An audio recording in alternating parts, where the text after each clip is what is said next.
안녕하세요. 뿌띠 북토크입니다. 오늘 하루도 나 자신을 잘 돌보고 계신가요? 나의 몸과 마음의 상태는 어떤지, 나의 감정, 그리고 그 안에 숨겨진 욕구는 어떤지 잘 살펴보세요. 오늘의 책 소개할게요. 부모 말하기 연습. 여러분은 자녀분과 이야기를 할 때 어떤 태도로 이야기를 하고 계실까요? 오늘은 그 부모의 대화 태도에 대한 부분을 이야기합니다. 발췌해서 읽어드릴게요. 부모의 솔직한 태도가 아이의 말문을 연다. 어린아이의 눈은 호수처럼 순수하고 맑다. 부모는 아이들이 어릴 때는 눈을 흘겨도 귀엽다며 가볍게 넘겼다. 하지만 사춘기가 되면 얘기는 180도 달라진다. 어디 버르장머리 없이 부모한테 눈을 치켜뜨냐며 불호령이 떨어진다. 동방예의지국의 후손이라 자녀의 감정보다 예의가 우선이다. 바로 어제까지만 해도 아무것도 모르는 아이 취급을 하던 어른들이 말 한마디, 행동 하나하나에 사사건건 트집을 잡으니 아이들은 황당하다. 가뜩이나 신체와 감정 변화에 혼란스러운 시기를 지나고 있는 아이들은 주체할 수 없는 감정을 무분별하게 쏟아낸다. 그러면 부모들은 이때 바로잡지 않으면 아이의 미래에 나쁜 영향을 줄 거라는 걱정 속에 다시 아이를 몰아붙이는 악순환이 반복된다. 처음엔 격한 싸움이 이어지지만 계속해서 부딪히고 감정의 골이 깊어지면 아이들은 결국 마음과 말의 문을 닫고 만다. 감정의 불을 끄자. 내 삶의 최고 가치는 자녀를 잘 키우는 것이다. 내 자녀와 세상의 모든 자녀들을 잘 키우는 것을 목표로 열심히 공부해왔다. 전문가인 엄마나 보통의 부모나 아이의 감정을 다스리는 대신 예의를 따지는 건 똑같았다. 아이는 부모의 윽박과 호통에 눈물이 그렁그렁한 채로 사나운 눈길을 거두지만 감정은 더 격해진다. 그러고는 격해진 감정을 물건에 이입해 방문을 콱 닫고 들어가 버린다. 행동에 감정이 실린다. 이때 부모는 또 참지 못하고 아이를 불러내 혼낸다. 아이와 한바탕 전쟁을 치르고 아이를 잘 키우고 있는지 혼란스러울 때 스스로 질문한다. 나는 무엇을 가르치려고 한 걸까? 예의를 가르치려 한 걸까? 아니면 자신을 무시하는 행동에 부모의 권위를 세우려 한 걸까? 부모가 권위를 무시당해 감정이 격해진 것처럼 자녀도 자기 감정을 무시당하면 감정이 격해진다. 어떤 경우이든 감정이 격해지면 우선 멈춰야 한다. 격한 감정으로는 어떤 말과 행동을 쏟아낼지 알 수 없기 때문이다. 이때는 먼저 감정을 가라앉히는 게 급선무다. 스스로 감정을 조절하는 것을 감정 조율이라고 하고 타인이 감정을 조율할 수 있게 도와주는 것을 감정 코칭이라 한다.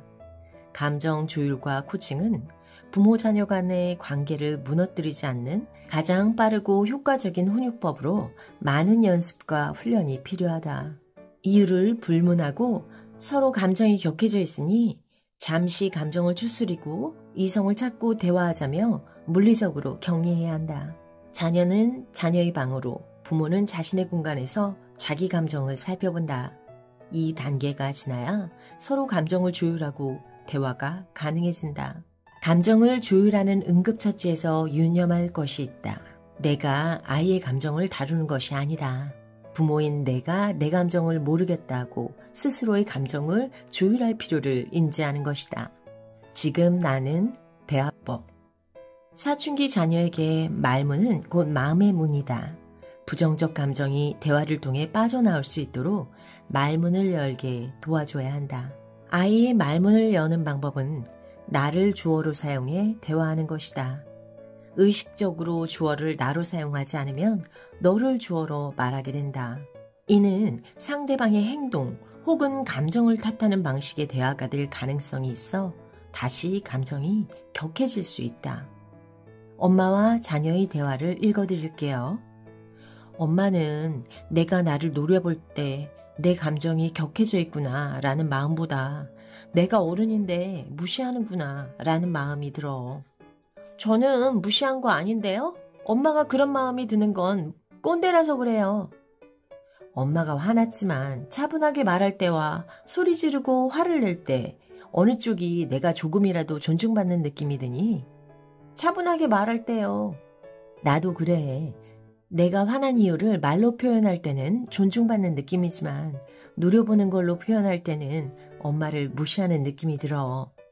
우리 바람처럼 아이 입에서 다음부터는 조심할게요 라는 반응은 쉽게 나오지 않는다. 사춘기에는 공격 성향이 강해지고 자기 감정이 무시당한 경험이 많을수록 공격은 거세다. 그렇더라도 부모는 감정적으로 반응하지 말고 나 주어를 사용해 엄마의 감정과 상황을 자녀가 객관적으로 판단할 수 있게 해야 한다. 평상시 대화를 나눌 때도 습관적으로 나를 주어로 말하는 연습을 하자. 나를 주어로 한다는 것은 곧 자기 표현이다. 자기 마음과 생각을 표현해 알리는 것은 상대에게 존중과 배려할 여지를 주는 것이다. 자녀의 말문을 열기 위해서 평상시 부모의 말문을 먼저 열자. 자녀가 참고할 수 있도록 예시를 주는 것이다. 부모의 가치관, 신념, 생각, 마음 등을 말문을 열어 알려주면 아이도 부모를 이해하고 존중하려고 노력한다. 초등학생 때부터 말문을 열 수 있게 환경을 만들어주고 대화하는 연습을 했더니 사춘기에도 아이는 자기 표현을 서슴없이 한다. 아이의 속마음과 생각을 말해주니 세밀한 부분까지 알게 되고 더 잘 이해하고 존중할 수 있게 되었다. 평상시 말문을 열어두는 것이 중요한 이유는 사춘기 아이들은 감정이 격해지면 더 쉽게 말문을 닫기 때문이다. 평상시 대화를 한 경험이 많으면 자신을 표현하는 데 익숙해져 있어서 감정이 격해진 후에도 편안하게 말문을 열게 된다. 대화하지 않으면 감정은 해소되지 않은 채 쌓인다. 그렇게 불편한 감정이 계속해서 쌓이다 보면 어느 순간 돌처럼 굳어 체한 것처럼 꽉 막힌다. 누구보다 가까워야 할 부모-자녀 관계가 불편해지면 자녀의 마음은 누가 돌봐주는가? 사춘기에 혼란하고 불안한 마음을 어떻게 다스려 나갈 수 있을까? 나는 지혜로운 엄마이고 싶다. 지혜로운 사람은 끝없이 배우는 사람이다. 지금은 내 아이 엄마로서 배우며 성장하고 있다. 배움은 끝이 없기에 계속해서 배우며 자식보다 한 뼘만 더 성숙하고 지혜로운 어른이 되자는 마음이다. 이런 내 생각도 아이에게 솔직하게 말했다. 생각만 하고 있으면 아이와 다툼이 생길 때 자신의 노력을 알아주지 않는다는 억울함이 생길 수도 있다. 아이와 대화하며 자녀의 눈에 비치는 나를 객관적으로 보게 되었고 스스로 성장시키는 계기가 됐다. 아이의 말문을 열어놓으면 부모의 지식과 생각으로 자녀를 일방적으로 키우는 것에서 벗어나 자녀를 통해 부모 자신도 성장할 수 있다. 자녀 교육은 결국 상호보완적일 때 성공적으로 서로 성장시킨다. 여러분은 어떤 생각이 드세요? 자녀와 대화를 자주 하셨는지, 아이를 키우면서 감정 코칭의 역할을 잘 해주셨는지 궁금하네요. 저는 제 감정을 잘 못 알아차렸기 때문에 자녀의 감정 코칭도 잘 못해줬어요. 그래서 부모인 내가 나의 감정을 아는 것이 중요하죠. 내가 내 감정을 알고 조절할 수 있는 능력이 있어야지 자녀의 감정도 알아차릴 수 있고 코칭을 할 수도 있는 거죠. 여러분의 자녀가 어리시다면 감정 코칭은 꼭 해보시길 추천합니다. 제가 제일 아쉬운 것이 긍정 마인드와 감정 코칭이거든요. 지금이라도 나의 감정을 알아차리는 것은 중요하지요. 앞으로 살 날이 더 많잖아요. 나의 감정을 잘 알아차리고 조절하고, 그래서 자녀의 감정도 잘 읽어주고 조절하게 도와줄 수 있는 부모, 그런 부모가 되도록 노력해야겠어요. 두 가지를 얘기하고 있죠. 부모의 진실한 마음, 그리고 나를 주어로 한 대화법, 아이메시지라고 하죠. 그럼 오늘 하루도 나의 감정을 잘 보살펴 주시고요. 충만한 하루 보내세요. 다음 시간에 또 만나요.